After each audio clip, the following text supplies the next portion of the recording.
नारायण नारायण।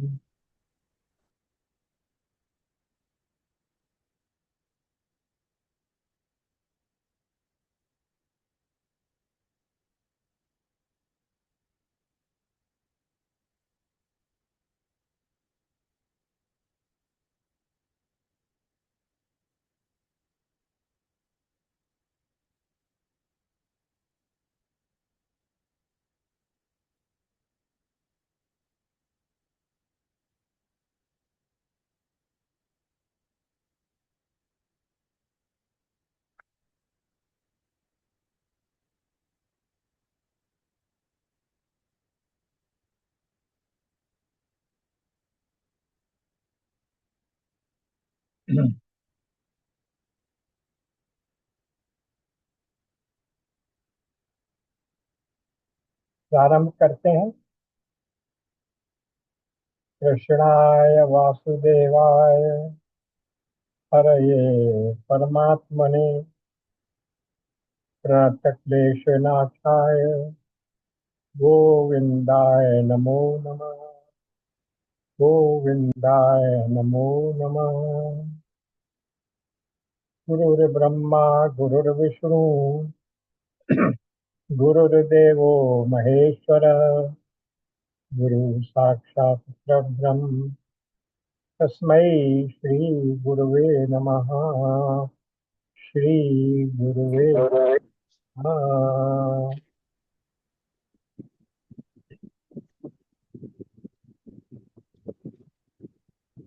पिछले सत्र में इस बात का संकेत दिया गया था कि इस सत्र से हम लोग नवधा भक्ति पर विचार करें। और ये भी बताया गया था कि नवधा भक्ति के क्या क्या अंग हैं, क्या क्या लक्षण हैं। ये बात हमारे दो महत्वपूर्ण ग्रंथों में कही गई। एक नवधा भक्ति का वर्णन रामचरितमानस में आया है, जहाँ भगवान राम शबरी को उपदेश देते हैं। और उसमें 9 प्रकार की भक्ति बताते हैं। प्रथम भगति सत संतन कर संगा, द्वितीय मम कथा प्रसंगा। इसी प्रकार ये बात भी पिछले सत्र में हमने देख ली थी कि प्रहलाद जी अपने पिता का प्रश्न करने पर उनसे कह रहे हैं कि मैंने क्या सीखा, कि मैंने उस नारायण हरि की भक्ति करना सीखा है, और आप भी उसी की भक्ति करिए। और वहाँ उस भक्ति के प्रहलाद जी ने 9 अंग बताए। वो आप लोग चाहें तो लिख लीजिए, वो बहुत महत्वपूर्ण है, क्योंकि ये हम एक एक को करके उस पर विस्तार से चर्चा करें। सबसे पहला है श्रवणम, भगवान के संबंध में श्रवण। दूसरा है कीर्तन, उन्हीं की कीर्ति का गान। कीर्तन का अर्थ भगवान की कीर्ति, भगवान के यश का गान। फिर तीसरा है स्मरण।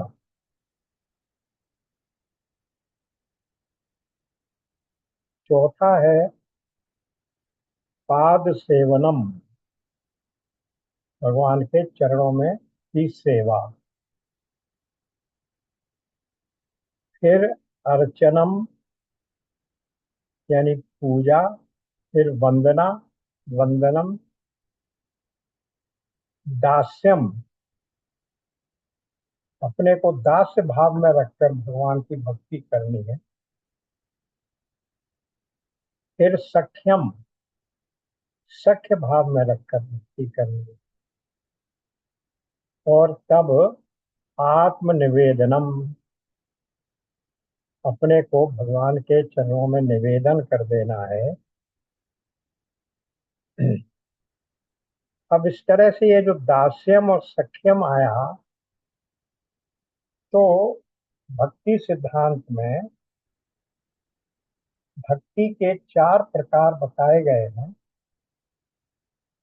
बल्कि 5 प्रकार। एक है शांत। शांत का अर्थ है मैं भगवान का भक्त हूँ, लेकिन मुझ में बहुत कमियां हैं, बुराइयां हैं। भगवान मेरा उद्धार करो। उसके बाद आता है दास्यम। दास, अपने को भगवान का दास समझकर उनकी पूजा, उपासना, उनकी सेवा।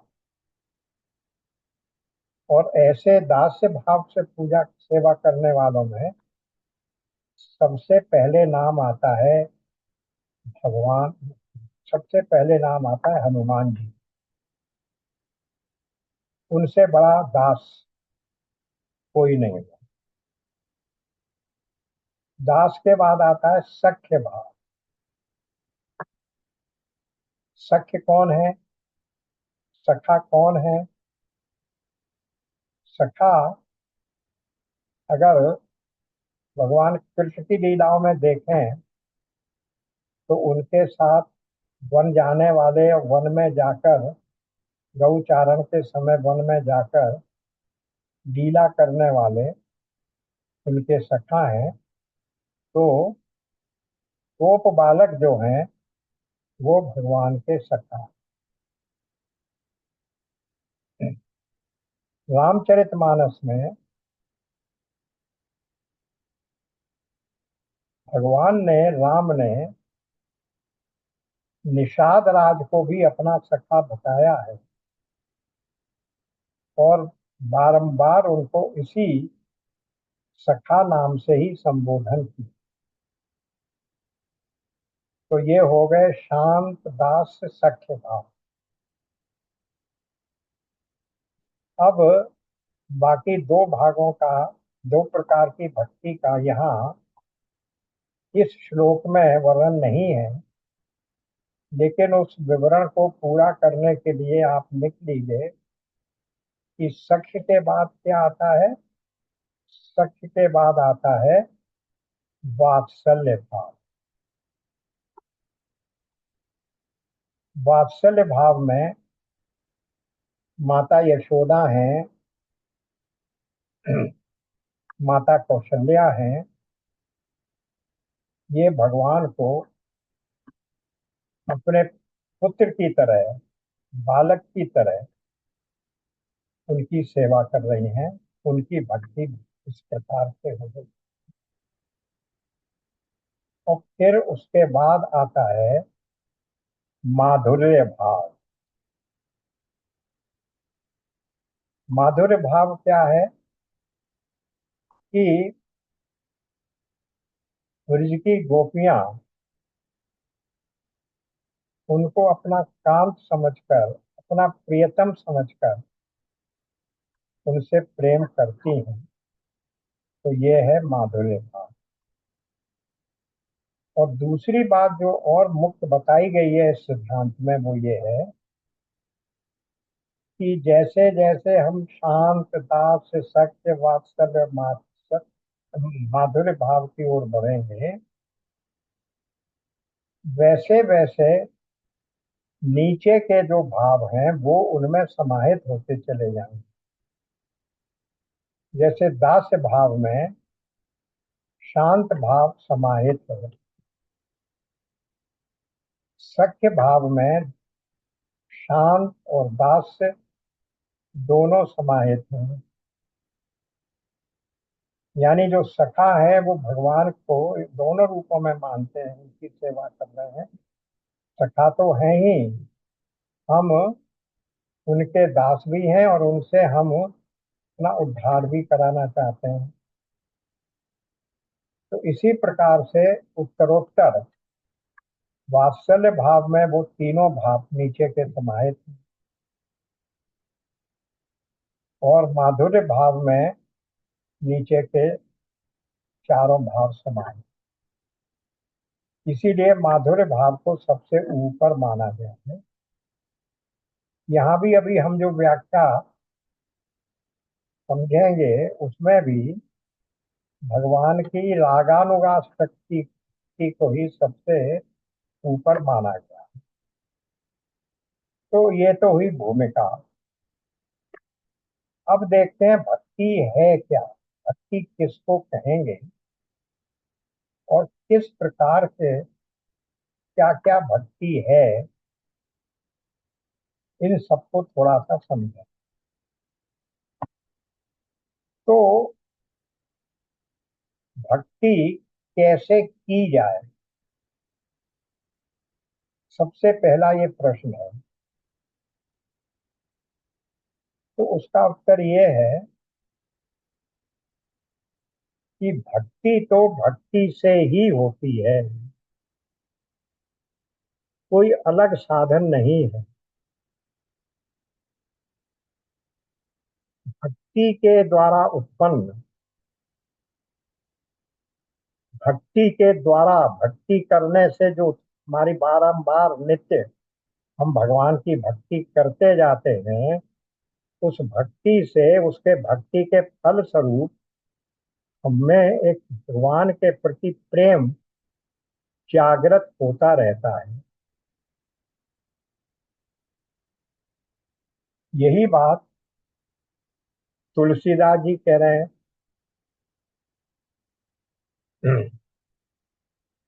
कहाँ कह रहे हैं?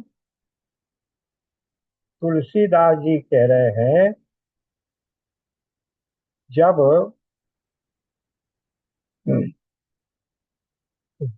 भरत जी राम जी से को वापस लौटाने के लिए चित्रकूट गए, तब वहां वार्ता होती है। वहां आए हुए थे राजा जनक भी आए हुए थे। तो जनक और उनकी पत्नी में वार्ता होती है, और वहां जनक जी अपनी पत्नी को भरत जी की भक्ति का, कितनी श्रेष्ठ भक्ति है ये बता रहे हैं। क्या कह रहे हैं? वहां उन्होंने कहा, साधन सिद्धि राम पगनेहू। साधन भी भक्ति ही है, राम के भक्ति, राम के चरणों की भक्ति ही साधन है। और साध्य क्या है? कि राम के चरणों की ही भक्ति मुझे मिले। भगवान भरत जी ने जब चित्रकूट के मार्ग में प्रयागराज पहुंचकर त्रिवेणी में स्नान किया, तो उन्होंने प्रयागराज से क्या वर मांगा? धर्म न अर्थ न काम रुचि, न चाहिए निर्वाण। ये क्या हो गए? धर्म अर्थ और काम, जो चार पुरुषार्थ हैं, धर्म अर्थ काम मोक्ष, उन चारों को उन्होंने तिरस्कृत कर दिया। धर्म न अर्थ न काम रुचि, न चाहिए निर्वाण।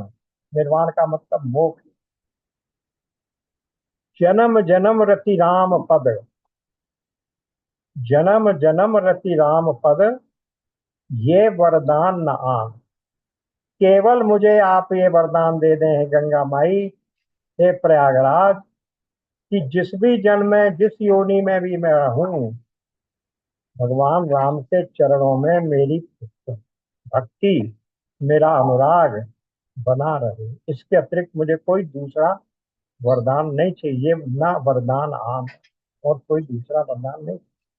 तो क्या है? भक्ति से वो क्या मांग रहे हैं? भक्ति किसकी कर रहे हैं? भक्ति से मांग रहे हैं भगवान के चरणों में भक्ति। प्रयागराज से मांग रहे हैं भगवान के चरणों की भक्ति। और उस भक्ति को प्राप्त करने का साधन क्या है? भगवान की भक्ति। यही बात यहाँ कही जा रही है कि भक्ति का साधन तो भक्ति ही हो सकती है। क्योंकि यदि साध प्रभु हो तो साधन ही भक्ति हो सकता है। और उसी को हम फिर पराभक्ति कहते हैं। अब फिर समझ लीजिए जरा, गीता में हम लोग अपरा और परा दो शब्द देख चुके हैं। 7 चैप्टर के 4 और चौथे और 5वें श्लोक में आया कि मेरी दो प्रकार की शक्तियां हैं, प्रकृति है। एक मेरी परा प्रकृति है और एक मेरी अपरा प्रकृति है। अपरा प्रकृति जड़ है, और जो परा प्रकृति है वो जीव रूपा चेतन शक्ति है। तो परा का अर्थ होता है श्रेष्ठ, सर्वोत्तम, और अपरा होता है उससे नीचे की, निकृष्ट, सुपीरियर एंड सबॉर्डिनेट। तो परा भक्ति है सुपीरियर, और अपरा भक्ति है सबॉर्डिनेट।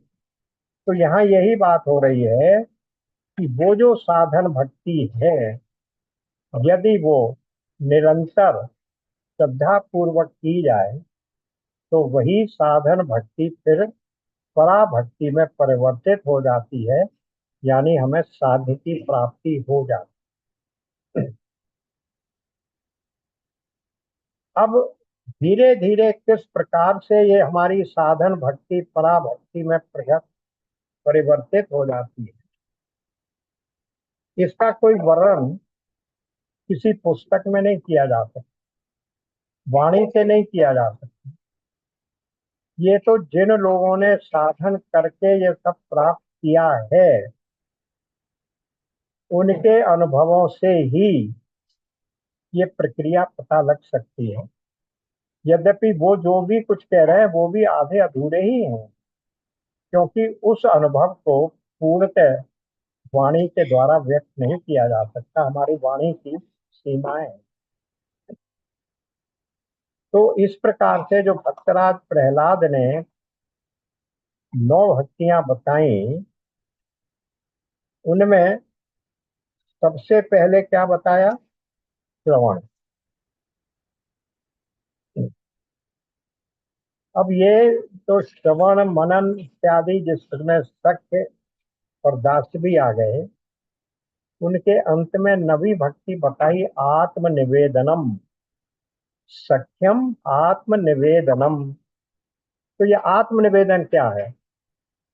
जहाँ भक्त का भगवान में लय हो गया, भगवान भक्त का सायुज्य मोक्ष, जिसको भक्ति सिद्धांत में कहते हैं। मेरे में, मुझ में और भक्त भक्त में और भगवान में कोई अंतर नहीं रहा। तो ये भक्ति की पराकाष्ठा है, वही परा भक्ति जिसको हम लोग कह रहे हैं, उसी को यहाँ आत्मनिवेदन करके कहा गया। अब यहाँ भी थोड़ा सा विद्वानों में मतभेद है। कुछ लोग ये कहते हैं कि ये जो 8 साधन बताए आत्मनिवेदन से पहले, वे साधन हैं, और इन साधनों की पराकाष्ठा अंततः आत्मनिवेदन या भगवत प्राप्ति में हो जाती है। लेकिन श्रीमद् भागवत में जहाँ ये श्लोक आया है 7वें स्कंद में, वहां इसको साधन नहीं बताया गया। वहां क्या कहा गया है? भक्ति का लक्षण कहा गया। क्या अंतर है भक्त लक्षण में और साधन में? लक्षण का अर्थ यह है कि वो भी भक्ति ही है। भक्ति के ये लक्षण हैं। जो भक्त होगा उसको श्रवण भी, वो श्रवण भी करता होगा। जो भक्त होगा वो भगवान का कीर्तन भी करता होगा। यानी भक्ति है आप में, और उस भक्ति के ये लक्षण हैं। यही बात रामचरितमानस में भी कही है। भगवान राम ने क्या कहा शबरी से कि ये जो 9 प्रकार की भक्ति मैं बता रहा हूँ, हे देवी, वो भक्ति के साधन नहीं है। इनमें से प्रत्येक अपने आप में पूर्ण है। और फिर अंत में क्या कहते हैं कि इनमें से किसी एक को भी जो प्राप्त कर ले वो मुझे प्राप्त कर लेगा। परंतु कहते हैं तुझ में तो 9 के 9 गुण उपस्थित हैं। यानी वहां भी भक्ति का गुण बताया है, इनको साधन नहीं बताया। तो भक्ति, जिसमें भक्ति है, उसमें ये 9 लक्षण या 9 गुण होंगे। बल्कि वहां एक विद्वान ने तो ये लिखा कि भगवान राम शबरी को ये कहकर कि तुझमें तो 9 के 9 साधन उपलब्ध हैं, उसकी प्रशंसा कर रहे हैं, उसकी स्तुति कर रहे हैं। ये उपदेश कहाँ दे रहे हैं? ये तो उसकी स्तुति कर रहे हैं कि तू तो इतने लक्षणों वाली पहले से है, मैं तुझे क्या उपदेश दूं। तो ये बात इसलिए इस प्रकार से, ये भक्ति के लक्षण जो बताए गए हैं, इनको लक्षण ही माना जाता है, साधन नहीं है। ये वास्तव में लक्षण ही है। क्योंकि साधन क्या होगा? साधन किसको कहेंगे? वो क्रिया या वो प्रक्रिया या वो उपाय जिसको करने से हमारा जो लक्ष्य है उसकी हमें प्राप्ति हो सके। तो इस प्रकार से साधन भक्ति किसको कहेंगे? साधन भक्ति उसे कहेंगे जिसको करने से हमारे अंतःकरण में क्रमशः धीरे धीरे शनै शनै भगवान के प्रति अहेतुक प्रेम का अपने आप आविर्भाव हो जाए। इस वाक्य में दो शब्द महत्वपूर्ण हैं। अहेतुक प्रेम, भगवान के प्रति हम लोग रोज साधन करते हैं, परंतु वो साधन अहेतुक नहीं होता। कुछ ना कुछ मांगने के लिए, कुछ ना कुछ प्राप्त करने के लिए भगवान की भक्ति का साधन हम करते हैं। वो साधन भक्ति नहीं है, वो व्यापार है। इसीलिए विशेष रूप से यहाँ कहा गया अहेतुक, जिसमें किसी भी प्रकार के प्रतिदान की कल्पना ही नहीं है। याचना तो छोड़ दीजिए। भगवान की भक्ति इसलिए की जा रही है कि भगवान से भक्ति करनी है, उनसे कुछ बदले में प्राप्त करना है, ऐसा कुछ नहीं। इसलिए कहा गया साधन भक्ति वो है जो अहेतुक रूप से की जाए, किसी हेतु से नहीं, किसी पर्पस से नहीं, किसी प्राप्ति की आकांक्षा से नहीं, और जिसका स्वाभाविक आविर्भाव हो। किसी के कहने से, किसी के दबाव से, किसी प्रकार की कामना से, कामना की पूर्ति के लिए वो भक्ति न की जाए। स्वभावतः मुझे भगवान में प्रेम है और उस प्रेम के बदले मुझे कुछ नहीं चाहिए। आपकी भक्ति का, आप, मैं जो भक्ति कर रहा हूं उसका फल क्या है? भगवान आप ही। तो इस प्रकार की भक्ति को हम कहेंगे साधन भक्ति, जिस साधन से हम भगवान को अहेतुक रूप से प्राप्त करना चाहते हैं। अहेतुक, कोई हेतु नहीं। और इसके लिए क्या करना पड़ेगा? हमें जो प्रयास करना है, जो साधन करना है, उसके लिए मार्गदर्शन कौन देगा? मार्गदर्शन शास्त्र, गुरु या संत, जिन्होंने, जो पहले से भक्ति मार्ग में चल रहे हैं, संत या शास्त्र या गुरु। तो जब इस प्रकार से शास्त्रों के अनुशासन में, गुरु की शिक्षा के अनुरूप, संतों के सत्संग से प्राप्त श्रद्धा के द्वारा भक्ति की जाती है, तो उस भक्ति को कहते हैं वैधि भक्ति। ये टेक्निकल वर्ड है। वैधि भक्ति का अर्थ क्या है? एक निश्चित विधि के अनुसार की जा रही। और ये साधन भक्ति भी उस वैधि भक्ति के ही अंतर्गत माननी चाहिए, आ जाती। तो जब ऐसी भक्ति करते हैं तो धीरे धीरे हम इस भक्ति से पराभक्ति तक कैसे पहुंचते हैं? करते करते हमारे चित्त में जो मल विक्षेप आवरण है, जो कठोरताएं हैं, संसार के प्रति आकर्षण है, वो सब समाप्त होते जाते हैं। हमारा हृदय करुणा से द्रवीभूत होता जाता है।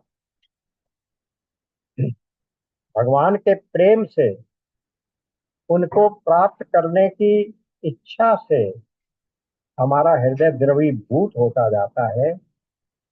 और धीरे धीरे जिस भी इष्ट देव को हम मानते हैं, उस इष्ट देव के गुणों में गुण हमें प्रकट होने लग जाते हैं। ये कोई कल्पना की बात नहीं है। इसका इसी सदी में उदाहरण है। पंडित राम किंकर जी उपाध्याय का नाम आप लोगों ने सुना होगा। बड़े भक्त थे। रामायण के ऊपर, रामचरितमानस के ऊपर, रामायण पर नहीं, रामचरितमानस के ऊपर उनके बहुत सारे प्रवचन हैं, बहुत व्याख्याएं हैं। उनको डॉक्टर की उपाधि भी दी गई और आधुनिक तुलसी का इनको उपाधि देकर उनका सम्मान किया। किया गया। तो वे क्या थे? वे हनुमान जी के परम भक्त। क्योंकि हनुमान कौन है? राम से मिलाने के जो माध्यम है, जो दूत है, वो हनुमान जी ही हैं। पूरा सुंदर कांड इसी बात से भरा हुआ है। राम जी को, राम और सीता को, भक्ति और भगवान को मिलाने का साधन कौन है? सीता जी हैं भक्ति स्वरूपा। तो उनको मिलाने का साधन कौन है? वो हनुमान जी है। तो वो हनुमान जी के परम भक्त थे। और जिन विद्वानों ने उनके युवावस्था को और बाद की अवस्था को देखा है, वो कहते हैं कि जैसे जैसे वो वृद्धावस्था को प्राप्त होते गए, उनके मुख की आकृति हनुमान जैसी बन गई। तो ऐसा नहीं है कि भक्ति का प्रभाव भक्त के ऊपर न पड़ता। तो जो बात विद्वानों ने यहाँ लिखी है कि करते करते इष्ट देव के रंग में रंग जाता है, वो बात बिल्कुल सही है, अनुभव गम्य है, अनुभव से सिद्ध है। अनुभव गम्य नहीं, अनुभव सिद्ध है। तो ऐसी स्थिति जब हो जाती है, तो जब जो भक्ति हम भाए कुभाए अनक आलसहूं, जो स्वामी जी ने लिखा, भाए कुभाए अनक आलसहूं, नाम जपत मंगल दिश दसहूं। चाहे भाव से करो, चाहे अभाव से करो, चाहे आलस से करो, चाहे दबाव से करो, लेकिन भगवान के नाम को जब भी लोगे तो दसों दिशाओं में मंगल ही मंगल होता है। तो ये कह रहे हैं कि जब इस प्रकार की भक्ति में लग जाते हैं, तब भाए कुभाए दबाव की आवश्यकता नहीं पड़ती। स्वभावतः ही, सहजावस्था में ही भगवान की भक्ति होती रहती है। उनके प्रति सहज अनुराग बढ़ता जाता है। तो जब धीरे धीरे भगवान की भक्ति, भगवान के प्रति अनुराग बढ़ गया, तो अभी हम बात कर रहे थे साधन भक्ति की। जब वो स्थिति आ गई, तो उसका नाम दिया गया रागानुगा भक्ति। अब इसकी संधि विच्छेद कर लीजिए। राग का अर्थ हम सब जानते हैं, विशेष प्रेम। और अनुरागा प्लस अनुगा, अनुग का अर्थ क्या हुआ? अनुगमन, उसको फॉलो करना, उसका अनुगामी हो जाना, उसको प्राप्त करने की चेष्टा करना। तो भक्ति की इस स्थिति को रागानुराग भक्ति या भाव भक्ति भी कहा जाता है। इसी की जो आप बिल्कुल दृढ़ता से जो भक्ति हो जाती है, उसमें भक्त के हृदय में सदा ही निरंतर भगवान की भक्ति, भगवान की स्मृति बनी रहे, और वो भगवान के प्रेम में निमग्न रहता। और फिर भक्ति पूर्ण रूप से निष्काम त्रिगुणातीत हो जाती है, तब उसे भगवत दर्शन का सुख प्राप्त होता है। ऐसी ही स्थिति को पराभक्ति या प्रेमा भक्ति कहते हैं। पर ऐसी स्थिति, ऐसी साधन भक्ति को किया कैसे जाए, उसके लिए भी कुछ अनुभवी विद्वानों ने मार्ग बताए। वो मार्ग क्या है?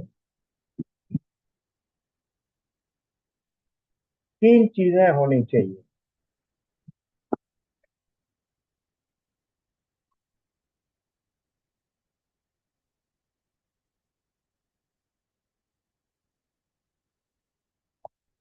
जो श्रवण की बात हो रही है, उसमें तीन बातें होनी चाहिए। क्योंकि ये भक्ति बढ़ेगी कैसे? अभी श्रवण तक हम नहीं पहुंचे, पहले इसको देखें। अब ये भक्ति बढ़ेगी कैसे?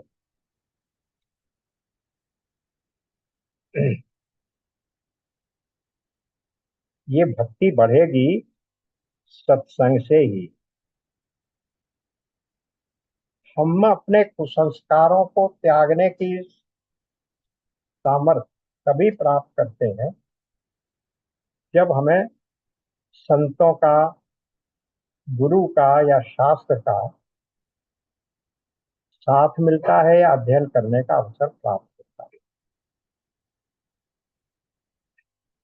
इसलिए सबसे महत्वपूर्ण, शास्त्र का अध्ययन तो बाद की बात है, क्योंकि शास्त्र के अध्ययन के लिए भी हमें किसी गुरु की आवश्यकता है। गीता के चौथे अध्याय में बार बार हम लोग उस श्लोक को रिवर कर रहे हैं। ज्ञान कैसे प्राप्त करोगे? तद विद्धि प्रणिपातेन परिप्रश्नेन सेवया।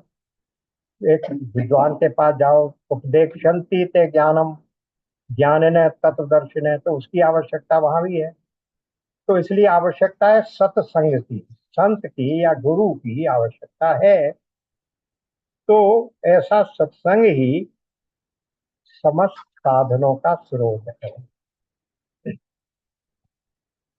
तुलसीदास जी ने भी इसी को, सत्संग को ही भक्ति का, सत्संग के द्वारा भक्ति का उत्पन्न होना ही बताया है। सत्संग क्या है? पहले अध्याय, मतलब बालकांड में ही श्लोक आया, सॉरी चौपाई आई है, बिनु सत्संग विवेक न होई, राम कृपा बिनु सुलभ न सो।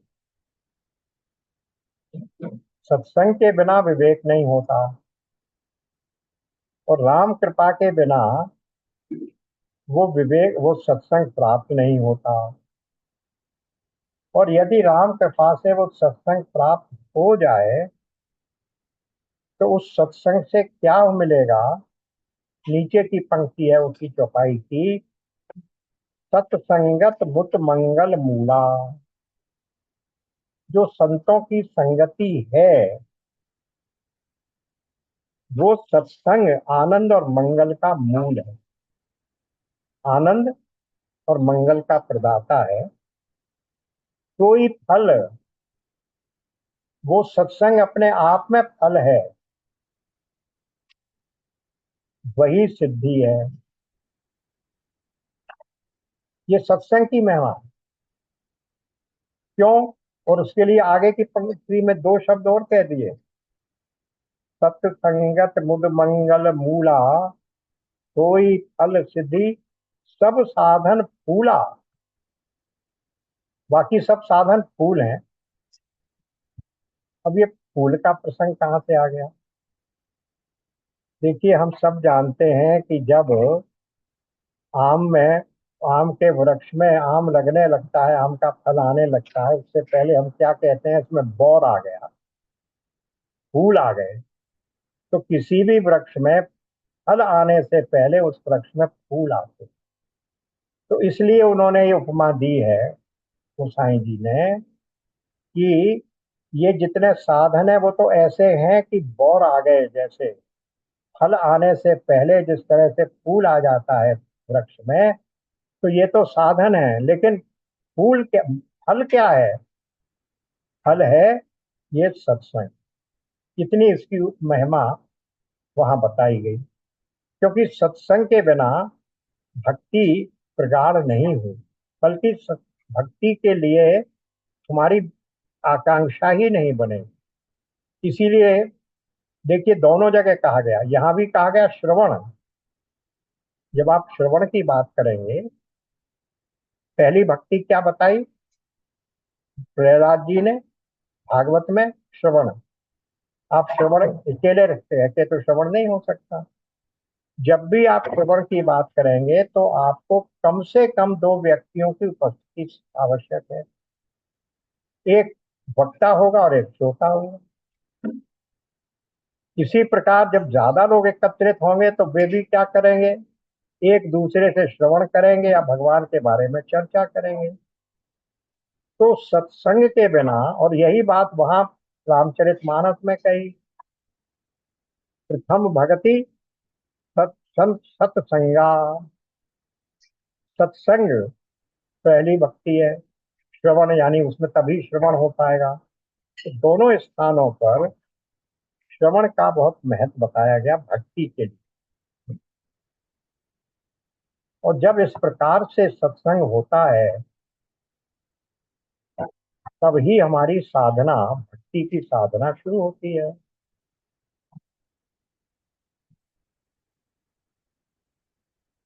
फिर हम धीरे धीरे जब भक्ति में बढ़ते हैं तो संसार के विषयों के प्रति भगवान की भक्ति में बढ़ने के लिए वैराग्य की बहुत आवश्यकता है। तो जब हम भक्ति में प्रवेश करते हैं तो हमें क्या करना पड़ता है? जो इन विषयों से प्राप्त होने वाले सुख हैं उनके प्रति आकर्षण को त्याग करना पड़ेगा।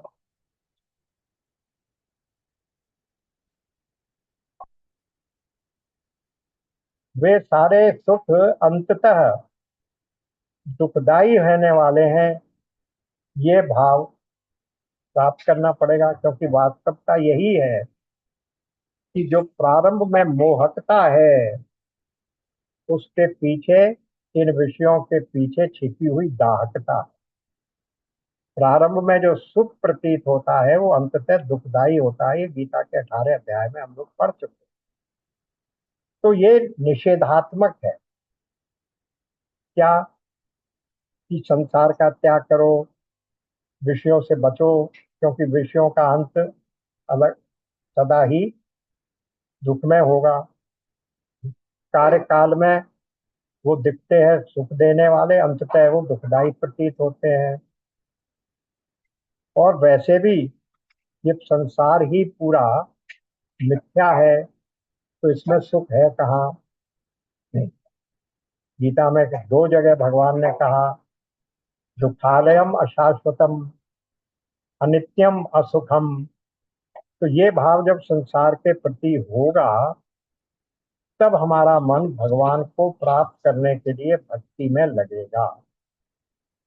लेकिन है क्या कि ये दोनों निषेधात्मक है। इसको त्याग कर, ये बुरा, ये बुरा, ये बुरा। लेकिन ये निषेध कभी कभी कोई बहुत बड़ा लोभ या आकर्षण आ जाए तो उससे फिर विचलित हो सकता है। इसलिए केवल निषेधात्मक नहीं, हमें भगवान की भक्ति का भी आश्रय लेना पड़ेगा।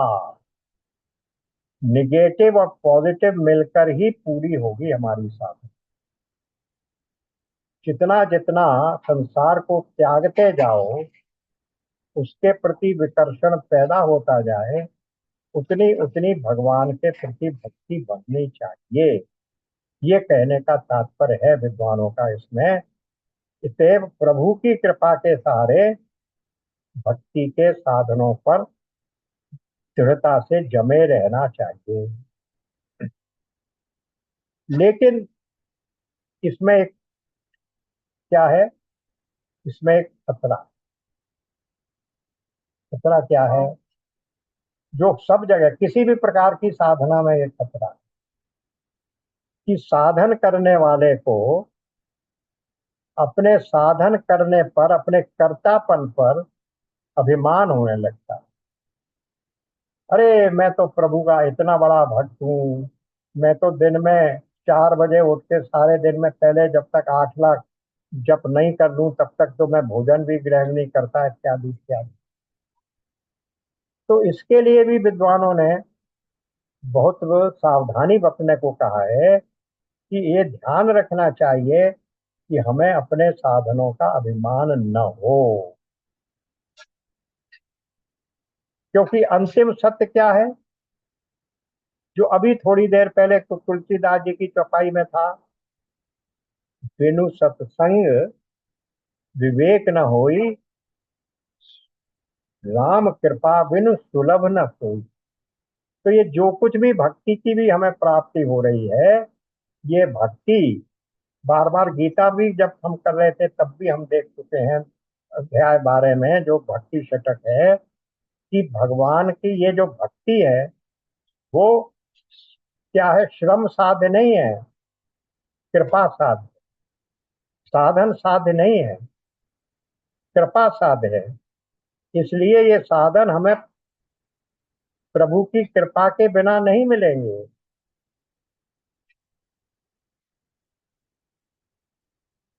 प्रभु अपनी कृपा से द्रवित होते हैं, हमारे किसी साधन से नहीं। किंतु हमारे ये जो साधन हैं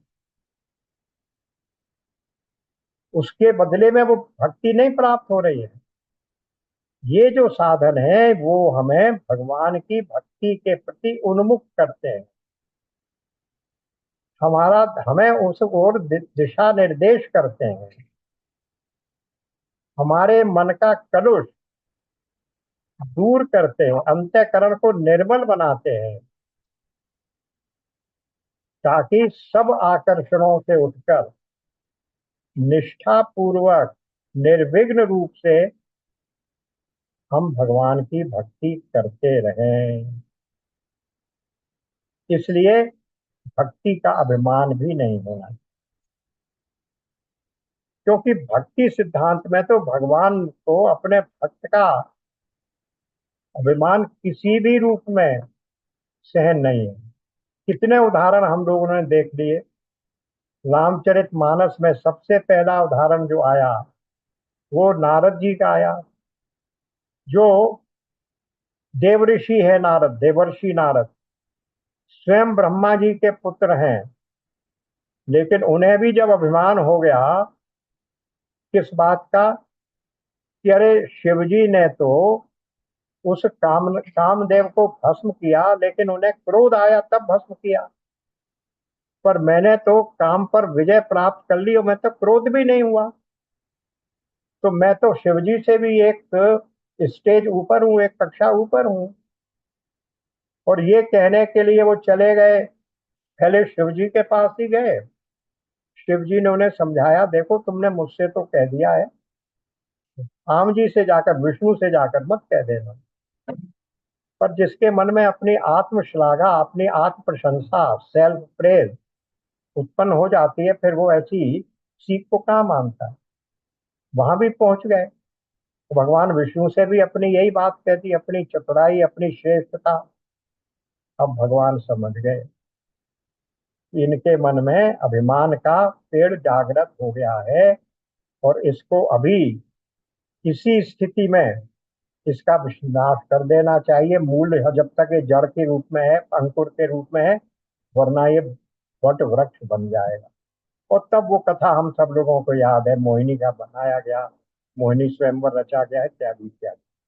तो बात जो कहने की तात्पर्य इतना ही है उस संदर्भ को देने का, कि भगवान को भक्त का अभिमान कभी भी किसी भी क्षण के लिए भी सहन नहीं है, और वो भक्त के कल्याण के लिए उसके इस अभिमान को समूल नाश करते हैं। इसलिए ये बात की यहाँ पर सावधानी बरतने को विद्वानों ने कहा है, कि भक्ति करने में कभी भी मन में ये न आने पाए कि मैं भगवान का बड़ा पक्का भक्त हूँ, मेरे मैं इतने साधन कर रहा हूँ। तभी हम निष्ठा पूर्वक निर्विघ्न रूप से भक्ति करने पाए। अब इतनी भक्ति की बैकग्राउंड हो गई, तो अब इस भक्ति के जो लक्षण बताए गए या जो साधन कहे गए, उन 9 साधनों में एक तो समझिए कि साधन नहीं है, वो तो भगवान के प्रति आत्मनिवेदन ही है।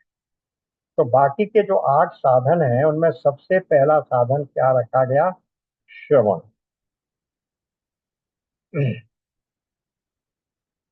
श्रवण में, और यही श्रवण रामचरितमानस में भी पहले रखा गया।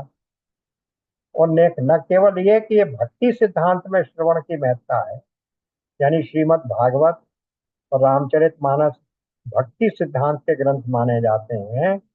वेदांत में भी यही है। वेदांत में क्या कहते हैं? श्रवण मनन निधिध्यासन, श्रवण मनन निधिध्यासन, श्रवणों मंतव्यो निधिध्यासत्व, ये 3 एक 3 स्टेजेस हैं, तो वहां भी श्रवण है।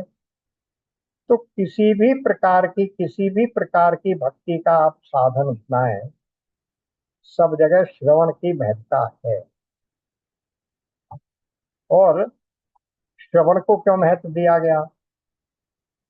श्रवण को इसलिए महत्व दिया गया कि उस समय में पुस्तकें तो उपलब्ध थी नहीं, लिखना भी संभव नहीं था, क्योंकि लिखने के लिए जो कागज चाहिए वो था नहीं। वृक्षों की छाल उखाड़ के उसके पेपर बना के उस पर लिखा जा सकता, वो कितने दिन और कितने लोगों को उपलब्ध होगा। इसलिए गुरु शिष्य के को बताने के लिए जो भी कुछ गुरु सुनाता था, वो शिष्य श्रवण करके उसको स्मरण कर लेता था। इसीलिए आया है कि श्रोतव्यो श्रोतव्यो मंतव्यो निधिध्यासव्यो। तो अब ये श्रवण शुरू हो गया इस प्रकार से। और आज भी पुस्तकों की उपलब्धि के बाद भी बिना श्रवण के हमें वो ग्रंथ, मतलब वो ज्ञान उपलब्ध नहीं है, क्योंकि हमारे जितने भी ज्ञान के ग्रंथ हैं वे सब इतने गूढ़ हैं कि वो गुरुगम्य ही हैं। गुरु के द्वारा समझाए जाने पर ही वो हमारी समझ में आ सकते हैं, इसलिए उनको कहा गया गुरुगम्य। तो आज भी गुरु से सुनकर ही हम, भले ही वो पुस्तक के रूप में हमें उपलब्ध हैं, हम उस ज्ञान को प्राप्त नहीं कर सकते। इसलिए श्रवण सबसे पहला और सबसे महत्वपूर्ण साधन। अब इस श्रवण को करने के लिए क्या क्या होना चाहिए, इस विषय में जो हमारे सामने रखा गया है सिद्धांत, या समझिए कि जो साधन का क्रम, वो है। पहली बात तो यह है कि श्रवण ऐसा नहीं है कि जो भी स्वर हमारे कानों में आ रहा है उसको हम श्रवण कहते हैं। श्रवण का माने है जो हम सुने उसके अर्थ का भी हमें ज्ञान हो, और न केवल ज्ञान हो मगर उसके बारे में हमें निश्चय भी हो कि ये जो हमने श्रवण किया है वो सही है। इसी के लिए मनन की आवश्यकता होती है। तो अभी श्रवण इतना ही समझिए कि जो हमने सुना है उसका अर्थ भी हमें मालूम हो, अर्थ के साथ हम समझें।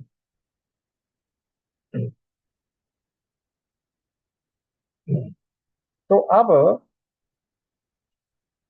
शास्त्र में श्रवण को क्या कहते हैं? मुख्य बस, मुख्य शरीर, भक्ति का मुख्य शरीर श्रवण, जिसको अंगी कहते हैं। अंगी होता है पूरा शरीर, और अंग होते हैं उसके अलग अलग भाग। तो श्रवण क्या है? इस भक्ति मार्ग का अंगी है, सबसे महत्वपूर्ण और पूर्ण ज्ञान वो श्रवण ही है। और इस अंगी के 3 अंग होते हैं। वो 3 अंग क्या हैं ये नोट करें। सबसे पहला है ध्यान, दूसरा है हृदय की पवित्रता, और तीसरा है मनन। जब ये तीनों अंग पूरे हो जाते हैं तब श्रवण हमारे जीवन में उतरता है, तब उस श्रवण का हम जीवन में आचरण कर पाते। अब ये श्रवण क्या है, तो सॉरी ध्यान क्या है जो पहला अंग है? ध्यान का अर्थ यहाँ ये नहीं है कि आप ध्यान अवस्था में बैठ गए, समाधि लगा ली आपने, ऐसा नहीं है।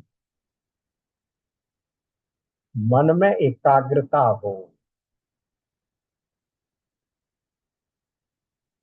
जो कुछ सुना जा रहा है, जो कुछ सुनाया जा रहा है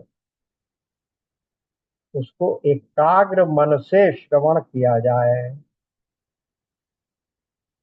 मन में एकाग्रता होनी चाहिए। देखिए, ये बात गीता में भी हम देख चुके हैं। अरे, चौथे अध्याय के अंत में क्या कहा गया कि ठीक है, ज्ञान तो आप प्राप्त करने के लिए चले गए ज्ञानियों और तत्वदर्शियों के पास, उन्होंने तुम्हें करुणा करके तुम्हें ज्ञान दे भी दिया, पर वो ज्ञान आत्मसात कैसे होगा, प्राप्त कौन करेगा? तो क्या कहा गया वहां? श्रद्धावान लभते ज्ञानम। इतना ही नहीं, तत्पर संयतेन्द्रिय। ये तत्परता क्या है? श्रद्धा तो है ही, लेकिन तत्परता जिसकी बात यहाँ की जा रही है, हमारी उसमें लगन, हमारी एकाग्रता, हमारे मन में तीव्रता के हम इस ज्ञान को, श्रवण जो हम कर रहे हैं उसको हम आत्मसात कर रहे हैं, ये है वो तत्परता का अर्थ। तो वहां भी है, वेदांत में भी हम यही सिखा रहे हैं तत्परता। यहाँ भी भक्ति सिद्धांत में भी यही बताया जा रहा है कि सबसे पहला ध्यान, जब एकाग्रता होगी, चित्त में चंचलता नहीं होगी। क्योंकि देखिए, वहां हमने क्या देखा था कि हमारे ज्ञान प्राप्ति के मार्ग में तीन अवरोध हैं: मल, विक्षेप और आचरण। तो अब आवरण। तो विक्षेप क्या है? विक्षेप यही है कि मन की चंचलता। मन इतना चंचल है जो कि किसी भी क्षण यहाँ रहते हुए भी कहीं का कहीं दौड़ जाता है, एक ही जगह में निश्चित रूप से नहीं रहता। यही बात गीता में हम देख चुके हैं, 6.27 एंड 28 में क्या कहा गया है।